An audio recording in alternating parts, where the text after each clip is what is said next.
Bonjour, vous nous Bonjour emmenez Rachid. en Inde ce matin. L'Inde où on va s'intéresser à un parti politique qui porte un nom bizarre, ça s'appelle les Cafards. Les Cafards. Oui, exactement. C'est quand même assez bizarre. Et en plus, ce parti politique commence à prendre de l'ampleur dans le pays. Alors d'abord, pourquoi les Cafards? Oui, l'appellation peut prêter à sourire, d'autant plus que même sur l'affiche officielle de ce parti, ce n'est pas un visage humain qui apparaît, mais la silhouette d'un cafard. Pourquoi ce choix? C'est parce que tout a commencé par une phrase de trop, une blague de trop. Elle a été prononcée le 15 mai dernier par le président de la Cour suprême, en l'occurrence Surya Kant, qui avait publiquement qualifié certains jeunes chômeurs en Inde de cockroach. La traduction en français, c'est cafard. Alors l'affaire fait grand bruit avec une pluie de réactions sur les réseaux sociaux de ces jeunes. Le président de la Cour suprême a essayé de s'en expliquer, mais en vain. Mieux, un étudiant indien résidant à Boston, en l'occurrence Abhijit Dipke, transforme cette blague en mouvement social puis politique. En mai 2026, il fonde le CGP, le Cockroach Janata Party, le parti du peuple des cafards. Et ce mouvement devient viral sur la toile. Des millions d'abonnés en temps record. Au-delà de cette origine rocambolesque, la jeunesse indienne a trouvé dans cette communauté un espace pour dénoncer la précarité, le chômage et l'inflation.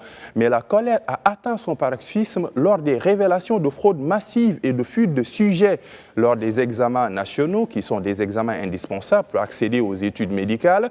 Dans leur viseur, le ministre de l'Éducation et les membres de ce parti ont exigé sa démission. Cette affaire de fraude a permis à ce parti politique de gagner en puissance dans ce pays. Oui, alors quelles sont les revendications de ce parti, donc des Cafards? Elles sont plusieurs. D'abord, la question du chômage qui touche beaucoup de jeunes en Inde. Selon les statistiques nationales, le nombre de jeunes chômeurs actifs a grimpé de 26% chez les diplômés de l'enseignement supérieur, une situation inquiétante, d'autant plus que l'Organisation internationale du travail a même évalué ce taux de chômage à près de 30%.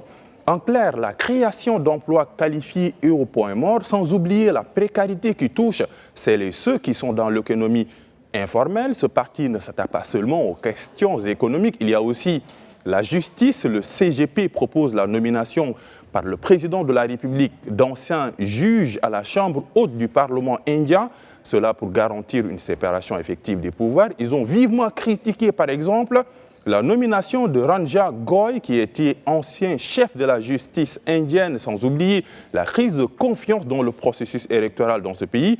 Processus très fastidieux, 6 à 7 semaines de vote, près d'1 milliard d'électeurs. C'est parce que l'Inde, c'est le pays le plus peuplé au monde, dépassant maintenant la Chine. Oui, alors est-ce que ce parti politique, donc les Cafards, je rappelle, parce que c'est quand même un nom assez particulier, est-ce que ce parti politique peut réellement ébranler le puissant gouvernement de Narendra Modi? Oui, c'est la grande équation. C'est une tâche qui s'annonce complexe, très complexe face à Modi, qui conserve son poids politique en Inde. Son parti, le Parti nationaliste hindou, a remporté successivement 3 élections législatives, 2014, 2019 et 2024, ce qui lui a permis d'avoir un 3e mandat. Mais il faut le dire, lors des dernières élections, le BJP, les initiales de son parti politique, a perdu sa majorité absolue au Parlement et doit s'appuyer sur les alliés, contraints de gouverner en coalition, donc un pouvoir qui chancelle.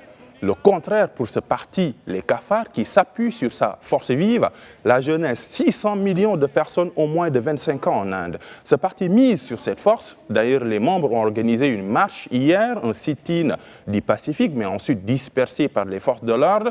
Près de 200 000 manifestants étaient présents sur les lieux, d'après les organisateurs. Par ailleurs, ce parti a reçu le soutien de figures majeures de la société civile. On peut citer l'exemple du très respecté Sonam Wangchuk, militant écologiste affaibli après 20 jours de grève de la faim. Il a été finalement évacué à l'hôpital, mais le vrai poids de ce parti politique, les cafards, se saura bientôt en juillet 2027 lors de la présidentielle en Inde, présidentielle pour élire le chef de l'État indien au suffrage indirect.